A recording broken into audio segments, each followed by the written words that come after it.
Hello, good morning to all. Medifarm Academy and Wings Academy இணைந்து நடத்தும் certificate course in pharmacy practice கோர்ஸோட முதலாவது lecture தான் இது. ஸோ நம்ம கோர்ஸ் கண்டென்ட் நீங்கள் பார்த்துருப்பீங்க. அதில் நிறைய டாபிக் இருக்கு. ஸோ ஃபர்ஸ்ட் நம்ம அந்த ஃபார்மசி ரிலேட்டடான டாப்பிக்கு போகிறதுக்கு முதல்ல பேசிக்காக மெடிக்கல் ஃபீல்டில் இருக்கிற எல்லாருக்கும் கட்டாயம் தெரிஞ்சிருக்கிற வேண்டிய ஒரு விஷயம் தான் இந்த அனட்டாமி ஃபிசியோலஜி என்கிற ஒரு டாபிக். ஸோ அதைத்தான் நான் ஃபர்ஸ்ட் லெக்சரை அதைத்தான் கண்டக்ட் பண்ணுவோம். அந்த ஸ்லைட்ஸ் எல்லாம் ப்ரிப்பேர் பண்ணி உங்களுக்கு ரெடி பண்ணி வச்சிருக்கிறேன்.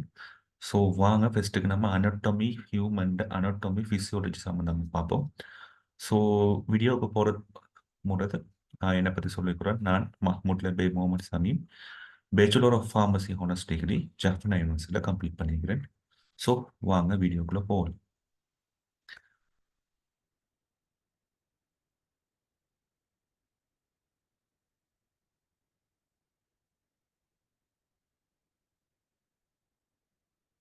ஸோ நம்மளோட first lecture anatomy and physiology சம்மந்தமாக தான் பார்க்க போகிறோம். Human anatomy physiology. So anatomy physiology பற்றி பார்க்குறதுக்கு முதல் அனட்டாமி என்றா என்ன, ஃபிசியோலஜி என்றா என்னங்கிற விஷயம் நமக்கு தெரிஞ்சிருக்கணும். ஸோ அனட்டாமி என்றா என்னன்னு பார்ப்போம். அனட்டாமிங்கிறது ஒரு ஹியூமன் ஸ்ட்ரக்சரை பற்றி படிக்கிறது. அதாவது ஒரு ஹியூமனில் ஒரு மனுஷன் எடுத்துட்டோம்னா நிறைய அங்கங்கள் இருக்கு. உதாரணத்துக்கு இதயம், நுரையீரல், கிட்னி, சிறுநீரகம், மூளை, இப்படி நிறைய அங்கங்கள் இருக்கும். இந்த ஒவ்வொரு அங்கங்களும் எங்கெங்க அமைக்கப்பட்டுள்ளது, அது எவ்வாறு அமைக்கப்பட்டுள்ளது, அது எதனால பாதுகாக்கப்பட்டுள்ளது, இப்படி அதில் கட்டமைப்பு ரீதியாக படிக்கிற விஷயங்களை தான் அனட்டோமி என்று சொல்லுவோம். அடுத்தது பிசியோலஜி என்ற ஃபங்க்ஷன்ஸ். அதாவது இந்த ஒவ்வொரு அங்கங்களும், உதாரணத்துக்கு மூளை அல்லது நுரையீரல், இதயம், இப்படி ஒவ்வொரு அங்கங்களும் எவ்வாறு நம்ம உடம்புல தொழிற்படுது என்ற சம்பந்தமா படிக்கிறதான் பிசியோலஜி என்கிற டாபிக்குள்ள படிக்கும். உதாரணத்துக்கு இதயம் எவ்வாறு தொழிற்பட போகுது, இதயம் எப்படி பிளட்டை பம்ப் பண்ண போகுது என்கிற சம்பந்தமா முடியும். அடுத்தது நுரையீரல் எடுத்துட்டோம்னா நுரையீரல் எப்படி சுவாச பரிமாற்றம் நடக்குது என்கிற சம்பந்தமா ஒவ்வொரு அங்கங்களையும் எப்படி அந்த அங்கங்கள் நம்மளோட உடல் செயற்பாடுகள்ல மேற்கொள்ளுது என்கிற சம்பந்தமா படிக்கிறதான் பிசியோலஜி என்கிற டாபிக்ல படிப்போம். பயாலஜிங்கிறது நம்ம நார்மலாக ஒரு ஒரு லைஃப், ஹியூமன் லைஃப்பை பற்றி படிக்கிறது பயாலஜிங்கிற டாபிக்ல படிப்போம். ஸோ இதுதான் பேசிக்கா அனட்டோமி என்றா என்ன, பிசியோலஜி என்றா என்னங்கிற சம்பந்தமா நீங்க தெரிஞ்சுக்கொள்ள வேண்டியது. ஸோ இப்போ ஒரு கேரக்டரிஸ்டிக் ஆஃப் லிவிங் செல்ஸ் பார்த்தோம்னா, ஒரு லிவிங் செல், ஒரு உயிருள்ள ஒரு அங்கி, அது ஹியூமனாக இருக்கலாம், வேற ஒரு அங்கியாக இருக்கலாம். அந்த உயிருள்ள ஒரு அங்கிக்கு என்னென்ன சிறப்பியல்புகள் இருக்கும் சொல்லி பார்த்தோம்னா, நீங்க இதெல்லாம் ஓ லெவலில் சும்மா படித்த விஷயங்கள், சும்மா ஜஸ்ட் ஒரு ரிமெம்பர் பண்றேன். ஸோ ஒரு உயிருள்ள அங்கிக்கு பார்த்தோம்னா அது கலங்களால ஆக்கப்பட்டிருக்கும், composed of the cells. So அது ஒரு சிக்கலான ஒரு அமைப்புல தான் ஒரு உயிரில் அங்கி ஆக்கப்பட்டிருக்கும். அதே மாதிரி ஒரு டிடெக்டர் ரெஸ்பான்ஸ் டு ஸ்டிமுலை, அதாவது ஒரு ஒரு தூண்டலுக்கு ஒரு துலங்கலை நம்ம உடல் காட்டும். அதாவது இப்போ நீங்க இந்த பிக்சர்ல காட்டின மாதிரி ஒரு சூடான ஒரு பொருளை தொட்டிங்கன்னா நடக்கும், டக்குன்னு கையெடுப்பீங்க. அதான் ஒரு தூண்டலுக்கு துலங்கலை காட்டுறேன்னு சொல்லி ஒரு நினைவு சொல்லுவோம். இதை போர்சிய திறனிலே ஈர்ப்பாக்கம்னு சொல்லி தமிழ்ல சொல்லுவாங்க. அதே மாதிரி நம்ம உடம்புல இருக்கிற இன்டர்னல் என்வயான்மெண்ட்டை மெயின்டைன் பண்றது. உதாரணத்துக்கு சொல்ல போனோம்னா பாடி டெம்பரேச்சர் மாறாம பேணப்படுற, அதாவது உடம்புல சூழல்ற வெப்பநிலை கூடினாலோ குறைஞ்சாலோ நம்ம உடம்போட வெப்பநிலை 36.9, அது கிட்டத்தட்ட 37°C மெயின்டைன் பண்றது அந்த இன்டர்னல் என்வயான்மெண்ட்டை மெயின்டைன் பண்றதும் ஒரு லிவிங் செல்லுக்குரிய இயல்புகளாக காணப்படும். ஸோ இன்னும் இதை பத்தி பார்த்தோம்னா ஒரு கேரக்டரிஸ்டிக் ஒரு ஆர்கானிசம் இன்னும் வளர்ந்து கொண்டுட்டே இருக்கும். ஒவ்வொரு நாளையும் நம்ம உடம்புல இருக்கிற கலங்கள் புதுப்பிக்கப்பட்டுட்டே இருக்கும். அது ஒரு ஹியூமனுக்குரிய ஒரு லிவிங் செல்லுக்குரிய தனித்துவமான இயல்பு. அதே மாதிரி அந்த ஒவ்வொரு உயிரினங்களையும் வந்து அதுக்கு சொல்லி ஒரு ரீப்ரொடக்ஷன், அதாவது இனப்பெருக்கம் என்கிற அமைப்பு வந்து காணப்படும். ஏன் இனப்பெருக்க அமைப்பு காணப்படும்னா சந்ததி சந்ததியாக வந்து அதோட சந்ததிகளை புதுப்பித்துக் கொள்றதுக்கு ரீப்ரொடக்ஷன் என்கிற ஒரு அமைப்பு வந்து காணப்படணும். அதே மாதிரி ஒவ்வொரு உயிரினங்களையும் வந்து இரசாயன செயற்பாடுகள் நிறைய நடைபெறும். அதை வந்து அனபோலிக் கெட்டபோலிக்னு சொல்லுவாங்க. அனபோலிக் என்றா வந்து புதுசா ஒன்று கட்டமைக்கிற, கெட்டபோலிக்னா இருக்கிறத உடைக்கிற. இது ரெண்டு மூலம் தான் நம்ம உடம்புக்கு வந்து சக்தி என்கிற அமைப்பு வந்து கிடைக்கப்பெறுகின்றது. அடுத்தது ப்ரொசஸ் ஆஃப் லைஃப். ஒரு ஒரு உயிரினங்க இருந்துச்சுன்னா அங்க என்னென்ன ப்ரொசஸ்கள் நடக்கும் என்ன சம்பந்தமான விஷயம் பார்த்தோம்னா, முதலாவது வந்து ரெஸ்பிரேஷன், டைஜஷன், சர்க்குலேஷன், எஸ்கிரீஷன். இந்த 4 விஷயமும் ஒரு உயிரினங்கில வந்து காணப்படும். ரெஸ்பிரேஷன் வந்து சொல்லுவோம் வந்து சுவாசம். அதாவது நீங்க டெய்லி இப்ப இப்பல இருந்து எந்த தூங்குற நேரமோ எந்த நேரங்களையும் வந்து உங்க உடம்புல வந்து மூக்கால சுவாசிச்சு மூக்கால சுவாசத்தை வெளியிட்டுட்டே இருப்பீங்க. சுவாசிக்கக்குள்ள உங்களோட சுவாச தொகுதிக்கு வந்து ஆக்சிஜன் வாயு போகும். சுவாச வெளிச்சுவாசத்தின் போது உங்களோட சுவாச பையிலிருந்து மூக்கு வழியாக கார்பன் டை ஆக்சைடு வாயு வெளியேறும். இதை ரெஸ்பிரேஷன் அல்லது சுவாசம் என்று சொல்வோம். இன்னொன்று அமைப்பு இருக்கு டைஜஷன். டைஜஷன் சமிபாடு. அதாவது நீங்க சாப்பிடுற சாப்பாடுகள் வந்து பெரிய மாமூலக்கூறுகள் அல்லது கார்போஹைட்ரேட் புரதம் இப்படி நிறைய பெரிய சாப்பாடுகள் சாப்பிடுவீங்க. அதை எளிய வடிவில் உடம்புல மாற்றி அதை சமிபாடடை செய்து அதை உடம்புல அகத்துறிஞ்சக்கூடிய மாற்ற செயற்பாடுகளை மேற்கொள்றதை வந்து டைஜஷன் என்று சொல்லி சொல்லுவோம். அடுத்தது சர்க்குலேஷன். சர்க்குலேஷன்னா இப்படி சமிபாடு அடைந்து வந்த உணவுப் பொருட்கள், கனி உப்புக்கள், அயன்கள், ஆக்சிஜன் வாயுக்கள் இது எல்லாமே வந்து ஒரு இடத்துல இருந்து இன்னொரு இடத்துக்கு கொண்டு செல்லப்படணும். இதை செய்யறத வந்து சர்க்குலேஷன், சுற்றோட்டம் என்று சொல்லி சொல்லுவோம். இன்னொரு ப்ராசஸ் இருக்கு எஸ்கிரீஷன். எஸ்கிரீஷன் என்னன்னா வந்து இப்போ நம்ம உடம்புல வந்து உணவு சமிபாடு அடைஞ்சிட்டு தேவையான இடங்களுக்கு கொண்டு செல்லப்பட்டுட்டு இப்போ அதே மாதிரி உடம்புல இருந்து கழிவுகள் ஆஹ், தோற்றுவிக்கப்படும். உதாரணத்துக்கு யூரியா, யூரிக் அமிலம் இப்படியான கழிவுகள் வந்து உடம்புல காணப்படும். இந்த கழிவுப் பொருட்கள்ல உடம்புல இருந்து வெளியேற்றதுக்காக நமக்கு நம்ம உடம்புல வந்து ஒரு தொகுதி இருக்கு. அதை கழிவாட்டும் தொகுதின்னு சொல்லுவோம். அந்த கழிவாட்டும் தொகுதி மூலம் உடம்புல நடக்கிற செயற்பாடுகளை சொல்லுவோம் வந்து எஸ்கிரீஷன் சொல்லி சொல்லுவோம். கிளியரா? ஓகே. இப்ப நம்ம அனட்டோமி பத்தி பார்ப்போம். அனட்டோமி என்ற என்ன மீனிங் பார்த்தோம்னா மீன்ஸ் கட்டிங் ஓப்பன். ஒரு ஹியூமன் பொடியை கட் பண்ணி அதுல இருக்கிற ஓர்கன்களை பத்தி படிக்கிறதான் வந்து anatomy என்று சொல்லுவாங்க. டொமி எட்டோமி என்ற வந்து வெட்டி பார்க்கறது, வெட்ட கட்டிங் என்று சொல்லி சொல்றது சரி. டொமி என்ற கொலோஸ்டோமி, ஹிஸ்டோடெக்டோமி அப்படின்னு சொல்லி டொமி என்று முடிகிறத வந்து கட்டிங் வந்து சொல்றது. So study of the structure of the body and physical relationship among the body part. ஒவ்வொரு ஒரு ஹியூமன்ல அந்த இதில் இருக்கிற பொடியில் இருக்கிற ஓர்கன்களை பற்றி அதோட ஸ்ட்ரக்சரில் பற்றி படிக்கிறதான வந்து அனட்டோமி. ஸோ அதனால வந்து க்ரோஸ் அனட்டோமி என்ற வந்து இந்த அங்கங்களை வந்து நம்மளால கண்ணால பார்த்து கொள்ள முடியாது. ஸோ மைக்ரோஸ்கோப்ல பார்க்க முடியும். ஸோ அதை சொல்லுவோம் வந்து க்ரோஸ் அனட்டோமி அல்லது மைக்ரோஸ்கோபிக் அனட்டோமி சொல்லி சொல்லுவாங்க. மைக்ரோஸ்கோபிக் அனட்டோமியில வந்து ஆஹ், ரெண்டு டைப்பான மைக்ரோஸ்கோப்புகள் இருக்கு. முதலாவது வந்து லைட் மைக்ரோஸ்கோப் அல்லது ஒளி நுணுக்கு காட்டி அதே மாதிரி அதால சிறிய கலங்களை பார்க்க முடியும்.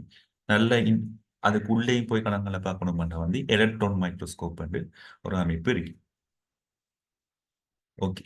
இப்ப அடுத்தது வந்து பிசியோலஜி என்றால் என்ன பார்ப்போம். பிசியோலஜி நான் ஆல்ரெடி சொன்ன மாதிரி தான். இப்ப ஒவ்வொரு ஓகங்களும் இருக்கு. அந்த ஓகங்கள் வந்து ஒவ்வொரு ஓகனும் ஒவ்வொரு மாதிரி தொழிற்படுது, ஃபங்க்ஷன் ஆகுது. அந்த ஃபங்க்ஷன்களை பத்தி படிக்கிறது வந்து பிசியோலஜி என்கிற டாபிக்ல படிப்போம். சரி. இப்ப நம்ம இதை சும்மா பேசிக்கான விஷயம் சொல்லிட்டு போறோம். ஒவ்வொன்றையும் கொஞ்சம் கொஞ்சம் உங்களுக்கு உங்களோட கோர்ஸ் கண்டென்ட் ஏற்ற மாதிரி வந்து கொஞ்சம் டீட்டெயில்ஸ் தான் வந்து நான் போகிற ஸ்லைடுக்கு வந்து எக்ஸ்பிளைன் பண்ணுவேன். ஓகே. பிசியோலஜி வந்து இப்ப உடம்புல நடக்கிற சில பிசியோலஜிக்கல் ரெஸ்பான்ஸ்கள் பார்த்தீங்கன்னா வந்து, இப்ப இந்த கிராஃப் ஒண்ணு போகுது வந்து, இந்த கிராஃப் வந்து ஆ இத சொல்லுவோம் வந்து, ஆ எலக்ட்ரிக்கல் வோல்டேஜ் வந்து இந்த கிராஃப் பார்த்திருப்பீங்க. இசிஜி கிராஃப் ன்னு சொல்லுவோம். இசிஜி எடுக்க போறோம், இசிஜி செய்றோம் ன்னு சொல்லுவாங்க. ஸோ இசிஜி கிராஃப்ப தான் வந்து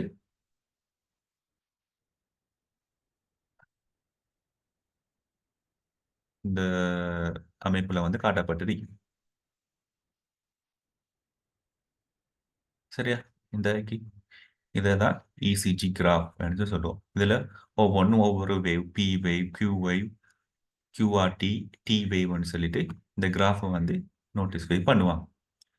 ஸோ இது ஒரு பிசியோலஜிக்கல் ரெஸ்பான்ஸால வந்து ஹார்ட்ல வர இதய துடிப்புல ஏற்படுற மாற்றங்களால வந்து இந்த கிராஃப் வந்து வருகுது. இது ஒரு பிசியோலஜிக்கல் ரெஸ்பான்ஸ் நம்ம உடம்புல நடக்கிறதுக்கான ஒரு எக்ஸாம்பிள்ஸ்.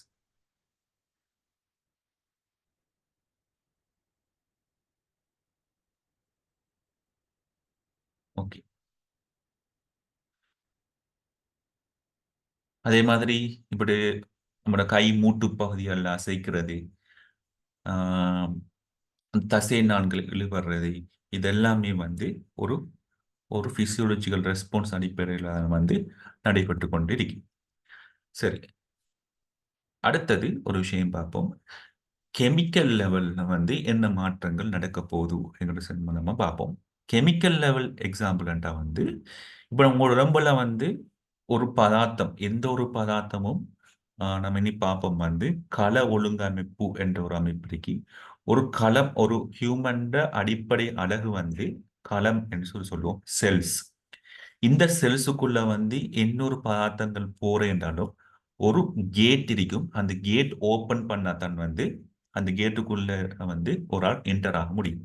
அந்த என்டர் ஆகுற ஆள் வந்து யார வேணா இருக்கலாம். உடம்புல போற குளுக்கோஸ் அரிக்கலாம், ஆக்ஸிஜன் அரிக்கலாம், அல்லது நீங்க போற மருந்து அரிக்கலாம். ட்ரக்குங்கிறத வந்து நிறைய பார்ப்போம் வந்து ரிசெப்டர் என்கிற ஒரு டெர்மினாலஜி நிறைய டைம் யூஸ் பண்ணுவாங்க ட்ரக்கள் படிக்கக்குள். ஸோ ரிசெப்டர்ங்கிறது தான் என்னென்னா வந்து அந்த களங்களுக்கு வெளியே இருக்கிற கேட். அந்த கேட் ஓப்பன் ஆனத்தான் வந்து அதுக்குள்ள மருந்து பொருட்கள் உட்செல்ல முடியும்.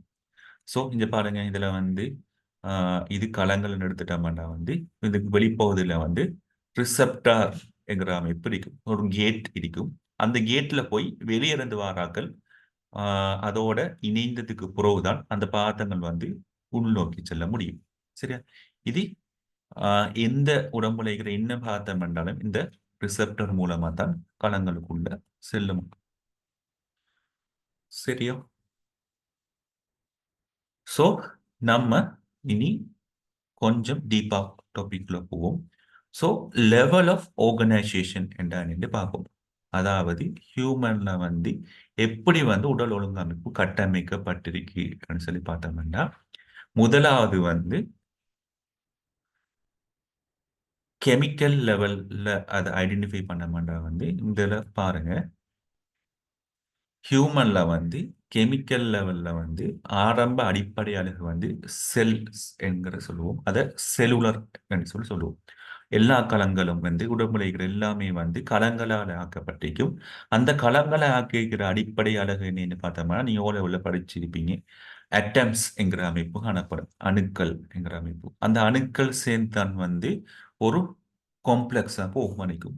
அதாவது உதாரணமா வந்து ஒவ்வொரு களங்களுக்குள்ளேயும் நிறைய புன்னங்கங்கள் காணப்படும். அந்த புன்னங்கங்கள ஆக்கிருக்கு காணப்படும். உதாரணமா புன்னங்கள்னா வந்து அந்த இலைமணி, புன்மையத்தி, ஆ களவுடல் அப்படி சொல்லி நிறைய புன்னகங்கள் ஒவ்வொரு களத்துக்குள்ளேயும் காணப்படும். அந்த புன்னகங்கள ஆக்கிக்கிறது வந்து கார்போஹைட்ரேட், புரதம், நியூக்ளிக் அமிலம் சொல்லி நிறைய ஆ மாமூலக்கூறுகள் ஆக்கப்பட்டிருக்கும். அந்த ஒவ்வொரு மாமூலக்கூறுகளையும் ஆக்கி காணப்படுறது வந்து கார்பன், ஹைட்ரஜன், ஆக்ஸிஜன், நைட்ரஜன் சொல்லிட்டு ஒவ்வொரு அணுக்களால ஆக்கப்பட்டிருக்கும். ஸோ பேசிக் அடிப்படை அலகு வந்து கெமிக்கல் லெவல்ங்கிறதுல ஸ்டார்ட் ஆகி, இந்த கெமிக்கல்கள் லெவல் எல்லாமே சேர்ந்து வந்து உன்னங்கங்கள் எல்லாமே சேர்ந்து களம் என்கிற அமைப்பு தோற்றுவிக்கும். அந்த களங்கள் எல்லாமே சேர்ந்து வந்து நிறைய களங்கள் சேர்ந்து டிஷ்யூ அதாவது இழையங்கள் என்கிற அமைப்பு தோற்றுவிக்கும். பிரதானமா வந்து 4 இழையங்கள் மனித உடல்ல காணப்படும். ஒன்று மேல் இழையம், அதே மாதிரி தசை இழையம், நரம்பிலையும் இப்படி 4 இழையங்கள் வந்து மனித உடல்ல காணப்படுது. அதே மாதிரி இழையங்கள் பல சேர்ந்து வந்து ஓகன் என்கிற அமைப்பு உருவாக்கும். இப்ப தசை இழையம் எடுத்துட்டோம்னா தசை இழையங்கள் சேர்ந்து வந்து நிறைய தசை ஒரு ஓங்கன் எடுத்துட்டோம்னா வந்து உதாரணத்துக்கு இதயத்தை எடுத்தோம்னா இதயம் வந்து இதய தசை இழையங்களால் ஆக்கப்பட்டிருக்கும். அதே மாதிரி இதயத்துல வந்து ஒரு மேல் நிலையம் காணப்படும். இப்படி ஓகன் லெவல்ல வந்து உயிரங்கியல் காணப்படும். அதே மாதிரி நிறைய ஓகன் சேர்ந்து ஓகன் சிஸ்டம் என்கிற அமைப்பு தோற்றுவிக்கும். அதாவது உதாரணம் சொல்லப்படமாட்டா சர்க்குலேட்டரி சிஸ்டம் குருதி சுற்றோட்ட தொகுதி எடுத்துட்டோம்னா வந்து அங்க வந்து இதயமும் இதயத்தோட சேர்ந்த குருதி கலங்களும் காணப்படும். அதே மாதிரி சுவாச தொகுதி எடுத்துட்டோம்னா வந்து சுவாச தொகுதியில இருக்கிற குரல் வலை, வாத நாடி, ஆஹ் சுவாசப்பை இதெல்லாமே சேர்ந்து ஒரு சுவாச தொகுதி எங்களை அமைப்பு தோற்றுவிக்கும். அதை ஓகன் சிஸ்டம் லெவல்னு சொல்லுவோம். இப்படி ஒவ்வொரு ஓகன் சிஸ்டம் லெவலும் சேர்ந்து ஓகனிசம் என்கிற அமைப்பு தோற்றுவிக்கும். அதாவது ஒரு ஹியூமனை தோற்றுவிக்கும். உதாரணத்துக்கு சொல்ல போனா இப்ப சுவாச தொகுதி, அதே மாதிரி சமிபாட்டு தொகுதி, ஆஹ் குருதிரி சுற்றோட்ட தொகுதி, இப்படி ஒவ்வொரு தொகுதிகள் பல சேர்ந்து ஓர்கனிசம் ஹியூமன் என்கிற அமைப்பை தான் தோற்றுவிக்குது. இதுல ஒரு எக்ஸாம்பிள காட்டிட்டாங்க பாருங்க. சரியா? சோ ஃபர்ஸ்ட்டுக்கு வந்து கெமிக்கல் லெவல், அதுக்கு அடுத்த லெவல் வந்து செல்லுலர் லெவல். செல்லுலர் பல சேர்ந்து வந்து டிஷ்யூ என்கிறத தோற்றுவிக்கும். டிஷ்யூ வந்து நிறைய அமைப்பு சேர்ந்து ஓர்கன் லெவல் என்கிறத தோற்றுவிக்கும். ஓர்கன்கள் பல சேர்ந்து ஓர்கனிசம் என்கிற அமைப்பை தோற்றுவிக்கும். சரியா? இதெல்லாம் நான் எக்ஸாம்பிள காட்டிருக்கேன்னு பாருங்க. சோ ஒவ்வொரு அங்கியலும் வந்து ஒரு அங்கிட அடிப்படை அலகு வந்து செல்ஸ். இந்த செல்ஸ் வந்து தனியல தனியான கலங்களாக காணப்படும். அதாவது பல கலங்கள் சேர்ந்து நிறைய கலங்கள் சேர்ந்து மல்டி செல்லுலராக காணப்படும். ஸோ ஹியூமன் எடுத்துட்டோம்னா ஹியூமன்ல வந்து 1-2 செல்ஸ் இல்ல ட்ரில்லியன் கணக்கான செல்ஸ்கள் காணப்படுது. இது ஒவ்வொன்றும் ஒவ்வொரு சைஸ்ல காணப்படும், ஒவ்வொரு அளவுல காணப்படும். அடுத்தது இந்த செல்ஸ்கள் வந்து ஒவ்வொரு செல்ஸும் வந்து ஒவ்வொரு மாதிரி ஃபங்க்ஷன் பண்ணும். இப்போ ஸ்மூத் மசில்ஸ் மலமளப்பான தசைகள்ல இருக்கிற கலங்கள் வந்து தசைகள சுருக்கம் தளர்வுகளுக்கு பயன்படுத்தப்படும். அதே மாதிரி குருதி கலங்கள் என்ன செய்யும்னா வந்து ஆக்சிஜன் கார்பன் சேர்த்த கடத்துறது. அதே மாதிரி போன் செல்ஸ் எலும்புகள்ல இருக்கிற கலங்கள் வந்து எலும்புகள அமைப்பை வந்து பேர்ந்தது. அதே மாதிரி கொழுப்பு கலங்கள் வந்து கொழுப்புகளை சேமிச்சு வைக்கிறது. ரீப்ரொடக்டிவ் அதாவது இனப்பெருக்க தொகுதியில் இருக்கிற கலங்கள் வந்து இனப்பெருக்கத்தை மேற்கொள்றது. நரம்பு கலங்கள் வந்து கணத்தாக்கங்களை ஒரு இடத்துல இருந்து இன்னொருத்தருக்கு கடத்துறது. இப்படி ஒவ்வொரு கலங்களும் அதுக்குன்னு சொல்லி சிரத்தலடைந்த இயல்புகள் வந்து ஒவ்வொரு கலங்களும் காணப்படும். இதெல்லாம் பேசிக்கான விஷயங்கள் நீங்க ஓ படிச்ச விஷயங்கள். பாருங்க இந்த பிக்சர்ல வந்து ஸ்மூத் மசில்ஸ் எப்படி காணப்படும். பிளட் செல்ஸ்கள்ல வந்து நிறைய செல்ஸ் இருக்கிற blood cells, WBC, RBC, platelets என்று சொல்லி நிறைய அமைப்புகள் காணப்படும். இது ஒவ்வொரு களங்களும் ஒவ்வொரு வடிவில் காணப்படும். ஒவ்வொன்றும் ஒவ்வொரு தொழில வந்து செய்யுது. சோ ஒவ்வொரு களங்கள பில்டிங் பிளாக் அடிப்படை கட்டமைப்பாளர்கள்னு சொல்ல மாட்டோம்னா அது களங்கள் தான். களங்கள் வந்து ஒவ்வொரு நாளும் வந்து நம்ம உடம்புல புதுப்பித்து கொண்டே இருக்கும். அது இலையுதிர்பிரிவு, தொடுக்கர் பிரிவுங்கிற ஒரு அமைப்புல வந்து ஒவ்வொரு களத்துல இருந்து இன்னொரு களங்கள் பெருகிக் கொண்டேதான் காணப்படுகின்றது.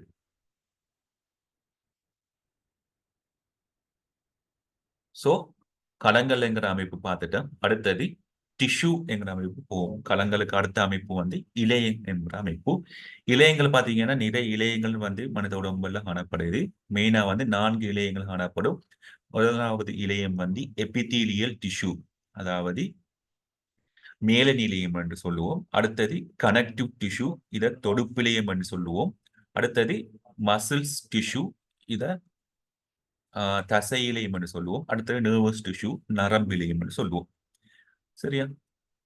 இப்போ ஒவ்வொரு இழையங்களா பார்ப்போம். இந்த எபிதீலியல் டிஷ்யூ அல்லது மேலணி இழையத்தோட தொழில் பார்த்தோம்னா இது உடம்புக்கு வந்து எல்லா உடம்போட வெளிப்பகுதியிலையும் வந்து ஒரு ப்ரொடெக்டிவ் ஒரு பெரியரா வந்து காணப்படுது. நம்ம உடம்பை வந்து பாதுகாக்குது.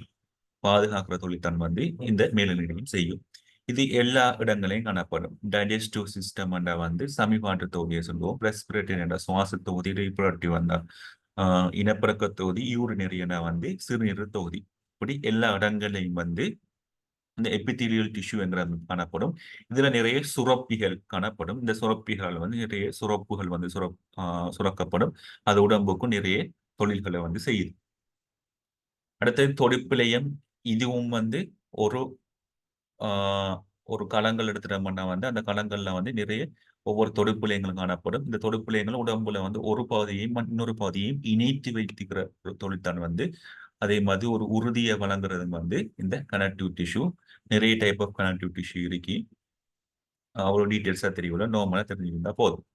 அடுத்தது மசில்ஸ் டிஷ்யூ என்கிற அமைப்பு இருக்கு. இத தசை இழையம் சொல்லுவோம்.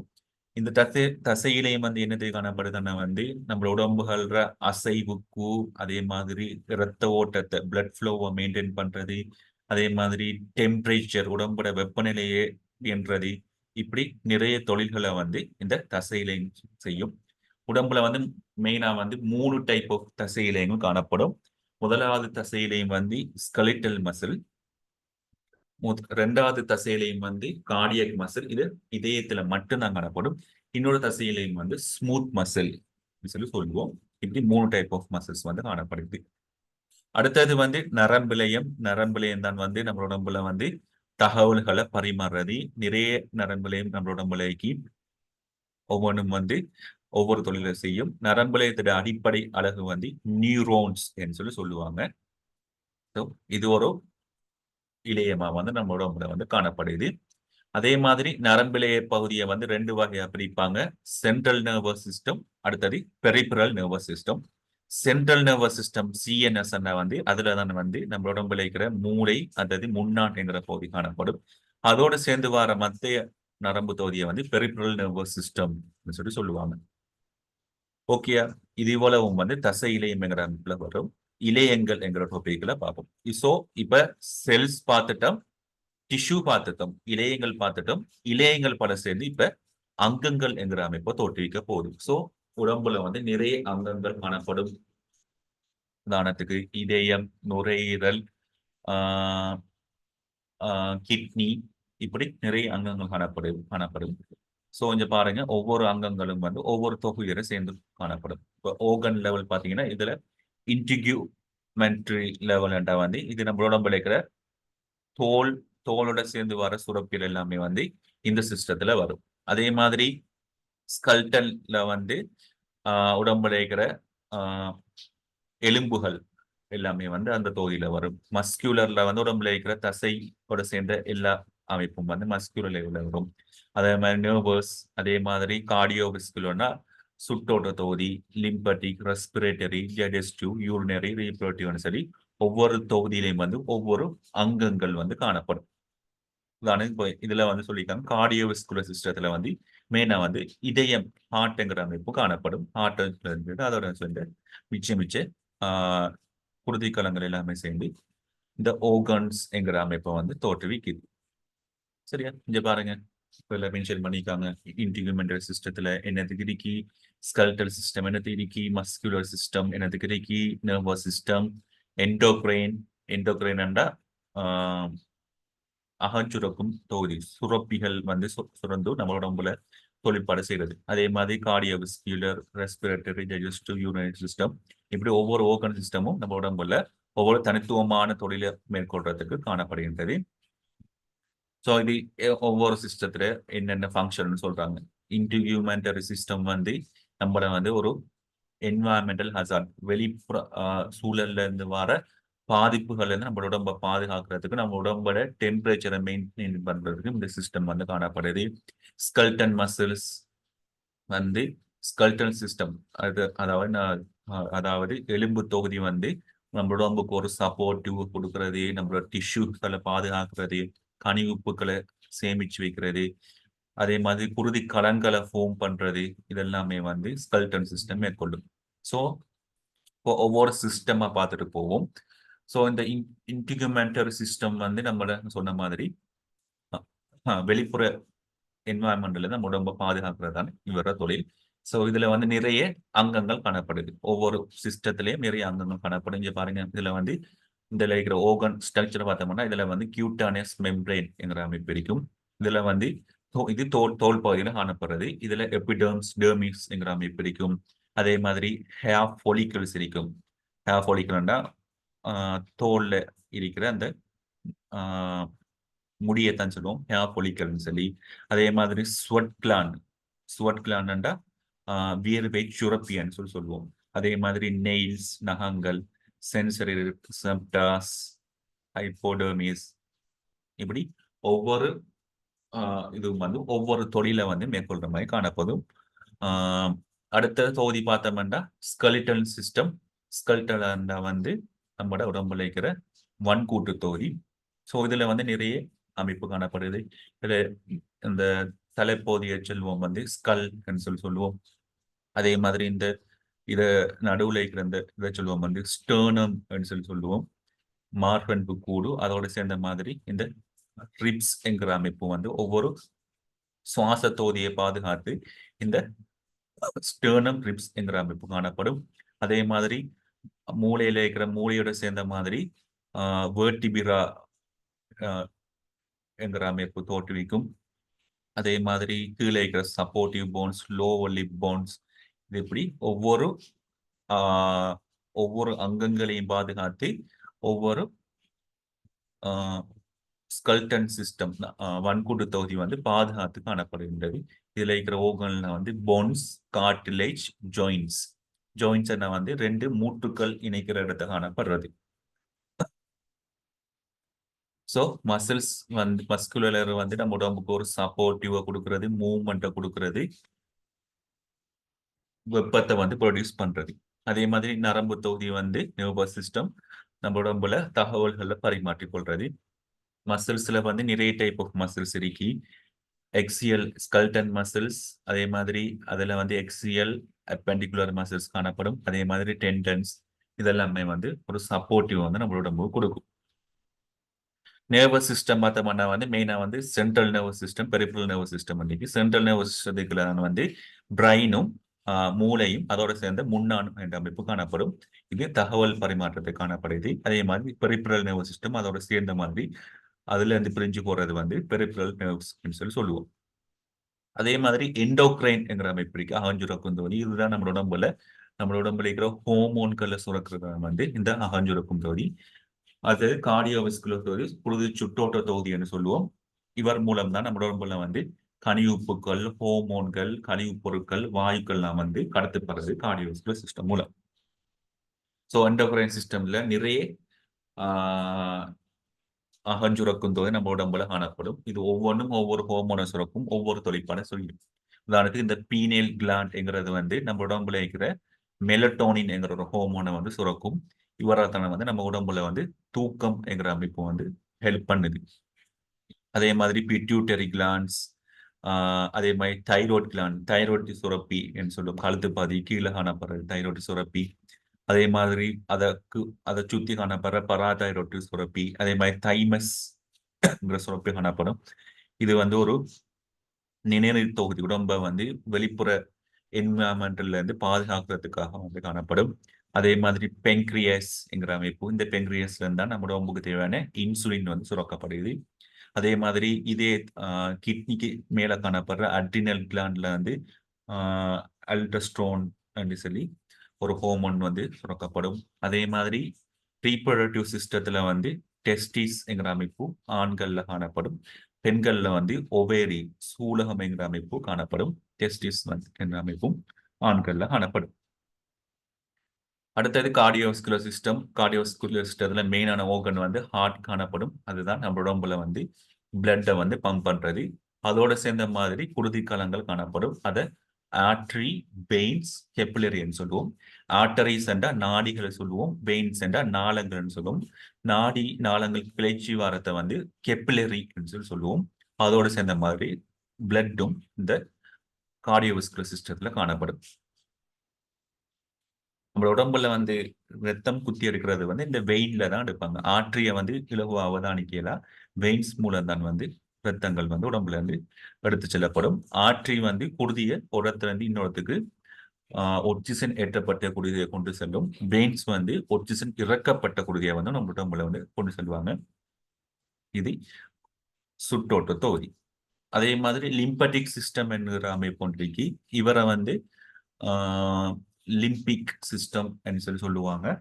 இவரோட ஃபங்க்ஷன் என்னென்னா வந்து நம்ம உடம்ப வந்து ப்ரொடெக்டிவ் பண்ற ஏதாவது ஒரு நுண்ணங்கிகளோ ஒரு நோய் வருதுண்டா அவங்கள அழிச்சு நம்ம உடம்புல வந்து பாதுகாக்கிற தொழில வந்து லிம்பட்டிக் சிஸ்டம் செய்யும். அதே மாதிரி ரெஸ்பிரேட்டரி சிஸ்டம் வந்து நம்ம உடம்புக்கு வந்து சுவாசத்தின் போது உச்சுவாசத்தின் போது ஒட்சிசன் வாயு தந்து கார்பன் டை ஆக்சைடு வாயு வெளியேற்றதை வந்து சுவாசத்தோடி செய்யும். ஸோ லிம்பட்டிக் சிஸ்டத்துல வந்து நிறைய ஆஹ், நான் சொன்ன மாதிரி இந்த தைமஸ்ங்கிறது வந்து ஒரு நம்மளோட இம்யூன் சிஸ்டத்துல ஒரு லிம்பட்டிக் சிஸ்டத்துக்கு அடிப்படையில வரும். அதே மாதிரி லிம் நோட்ஸ் நிறைய இருக்கும். நிணநீர் கணுக்கள் சொல்லி சொல்லுவாங்க. இப்போ உதாரணத்துக்கு நெறி உருன்னு சொல்றது. நெறி உரைன்ற வந்து இப்ப நம்ம உடம்புல வந்து ஒரு நுண்ணங்கி வந்துட்டோம்னா இந்த லிம் நோட்ஸ்கள் வந்து வீங்கும் அந்த நுண்ணங்கில கொல்றதுக்காக. ஸோ அந்த தன் நெறியுறைன்னு சொல்லுவோம். அதே மாதிரி ஸ்பிளீன் மண்ணீரல் வந்து ஒரு மிகப்பெரிய லிம்பட்டிக் சிஸ்டத்துல இருக்கிற ஒரு மிகப்பெரிய ஓர்கன். அதே மாதிரி நிறைய வெசல்ஸ்கள் வந்து காணப்படும் லிம்பட்டிக் வெசல்ஸ். அதே மாதிரி சுவாச தொகுதி எடுத்துட்டோம்னா சுவாச தொகுதியில வந்து மூக்கு துவாரத்துல இருந்து சுவாச தொகுதி ஆரம்பிக்கும். நேசல் கெவிட்டி அதுல இருந்து குரல் வலை வாதனாளி பெரின்ஸ் சொல்லுவோம். ட்ரெக்கியா அதே மாதிரி ப்ரொங்கை லங்ஸ் அமைப்பு அதே மாதிரி டயஃப்ரம் பலிவிடை தசை என்கிற அமைப்பு இதெல்லாமே சேர்ந்து சுவாச தொகுதியை ஆஹ், சுவாசம் ஹெல்ப் பண்றதுல வந்து சுவாச தொகுதி வந்து உதவுது. அதற்கு அடுத்த தொகுதி பார்த்தோம்னா டைஜஸ்டிவ் சிஸ்டம். இத சமிபாட்டு தொகுதின்னு சொல்லுவோம். அடுத்தது யூரினரி சிஸ்டம். சிறுநீர் தொகுதி ஏற்கனவே சொன்ன மாதிரி கழிவு பொருளை ஆற்றுறது. ரீப்ரொடக்டிவ் சிஸ்டம் வந்து நம்மளோட உடம்புல வந்து ப்ரொடக்ஷன் செக்ஷுவல் ப்ரொடக்ஷன்ல வந்து ஹெல்ப் பண்ணும்.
ஓகே.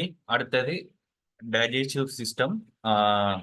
பார்த்தோம்னா வந்து இதுல வந்து ஓரல் கெவிட்டி என்கிற அமைப்புல இருந்து நம்மளோட சமிவாடு தொகுதி ஆரம்பிக்கும். அதுல இருந்து சலைவரி கிளான்ஸ், அதே மாதிரி ஃபெரின்ஸ், ஈசோபேகஸ், களம், இரைப்பை, ஸ்டமக் அண்ட் இரைப்பை, அதே மாதிரி ஸ்மால் இன்டெஸ்டின், லிவர், ஈரல், கோல் பிளடர், பெங்க்ரைட்ஸ், லார்ஜ் இன்டெஸ்டைன் சொல்லி இது அப்படியோ ஆரம்பிச்சு போயிட்டே இருக்கும். இதுல மெயின் சமிபாடு தொகுதியில மெயின் ஃபங்க்ஷன் வந்து நம்மளோட உடம்புக்கு சமிபாடுகளை மேற்கொள்றது. அதே மாதிரி யூரினரி சிஸ்டம் என்கிற அமைப்பு இருக்கும். அதுல வந்து 2 கிட்னி அமைப்பு இருக்கி, அதே மாதிரி யுரேட்டர் என்ற அமைப்பு இருக்கி, சிறுநீர்கான், அதே மாதிரி சிறுநீர்ப்பை, அதே மாதிரி சிறுநீர்பாடு யுரேத்ரா சொல்லி சொல்லுவாங்க. இது கழிவுகளை அகற்றது. அதே மாதிரி ரீப்ரொடக்டிவ் சிஸ்டம் என்கிற அமைப்பு இருக்கி, ஒவ்வொரு ஆணுக்கு ஒரு மாதிரி பெண்ணுக்கு ஒரு மாதிரி காணப்படும். இதுல 2 ரீப்ரொடக்டிவ் சிஸ்டத்துல பெண்கள்ல வந்து மெமரி கிளாண்ட் என்கிற அமைப்பு கொண்டிருக்கும். அதை பிரஸ்ட் என்று சொல்லுவோம். அதே மாதிரி ஒவேரிஸ் என்கிற அமைப்பு இருக்கி, அதை சூலகம். அதுல இருந்து 2 யூட்ரைன் டியூப் ஓ பலப்பியோன் டியூப்னு சொல்லுவாங்க. அதுல இருந்து யூட்ரஸ் கருப்பைங்கிற அமைப்பு இருக்கும். இந்த கருப்பைக்குள்ளான் கருக்கட்டல் நடந்து குழந்தை உருவாகிறது இந்த யூட்ரஸுக்குள்ளான் உருவாகும். அதே மாதிரி பெண் இனப்பெருக்க வழியை வந்து வெஜினாங்கிற அமைப்பு காணப்படும். அதோட சேர்ந்து எக்ஸ்டர்னல் ஜெனிட்டேலியா என்கிற அமைப்பு பெண்ல காணப்படும். ஆண்கள்ல வந்து டெஸ்டிஸ் என்கிற அமைப்பு காணப்படும். அந்த டெஸ்டிஸ்ல வந்து ஸ்க்ரோட்டம் என்கிற ஒரு அமைப்பு காணப்படும். அந்த ஸ்க்ரோட்டத்துல வந்து பெனிஸ் என்கிற அமைப்பு காணப்படும். யுரேத்ரா காணப்படும். அதே மாதிரி ப்ரோஸ்டேட் கிளாண்ட்ஸ், செமினல் கிளாண்ட்ஸ் சொல்லி சில கிளாண்டுகள் வந்து அதோட சேர்ந்த மாதிரி காணப்படும்.